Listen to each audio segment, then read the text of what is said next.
বলেছেন, ওয়ালাম আন্নাল উম্মাতা লাউ ইজতামাআ আলা আন ইয়ানফাউকা বিশাইইন লাম ইয়ানফাউকা ইল্লা বিশাইইন ফাকাদ কাতাবা আল্লাহু লাকা ওয়া লাউ ইজতামাউ আলা আন ইয়াদুররুকা বিশাইইন লাম ইয়াদুররুকা ইল্লা বিশাইইন ফাকাদ কাতাবাহু আল্লাহু আলাইক।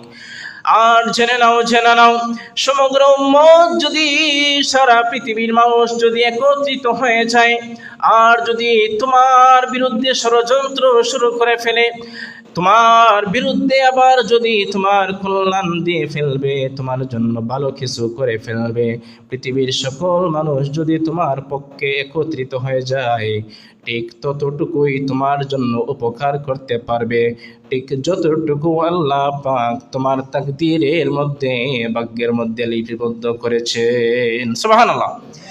আর শুনে নাও পক্ষান্তরে পৃথিবীর तमाम উম্মতেরা যদি একত্রিত হয়ে যায় আর তোমার বিরুদ্ধে ষড়যন্ত্র শুরু করে দেয়, তোমার ক্ষতিগ্রস্ত করার জন্য চিন্তা ভাবনা করে, তোমাকে হেনস্থা করার জন্য, তোমাকে অপমান করার জন্য तमाम পৃথিবীর মানুষ যদি একত্রিত হয়ে যায়, ঠিক ততটুকুই তোমার ক্ষতি করতে পারবে, ঠিক যতটুকু আল্লাহ পাক তোমার তাকদীরের মধ্যে, ভাগ্যের মধ্যে আল্লাহ পাক লিখে রেখেছেন, লিপিবদ্ধ করেছেন, যতটুকু তোমার ক্ষতি তারা করতে পারবে ততটুকু তার চেয়ে বেশি পারবে না। ঠিক কিনা বলেন? আল্লাহ সুবহানাহু ওয়া তাআলা সমস্ত কিছুর মালিক, সম্মানের মালিক আল্লাহ, ইজ্জতের মালিক আল্লাহ, বড় বেইজ্জতের মালিক আল্লাহ, বেইজ্জত করার মালিক আল্লাহ।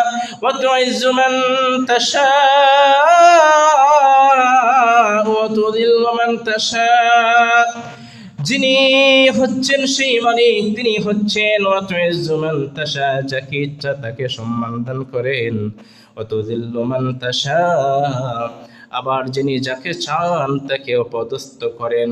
এই জন্যই পৃথিবীর মধ্যে দেখবেন অনেক মানুষ ক্ষমতা পাওয়ার পরে, অনেক মানুষ রাজত্ব পাওয়ার পরে অহংকারী হয়ে যায়।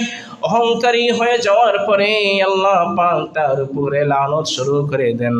আল্লাহ পাকের পর্যায়ে অত জিল্লু মান তাশা, ওই মানুষদের জন্য জিল্লতি অপমান আল্লাহ তাআলা নির্ধারণ করে দেন। ঠিক কিনা বলেন?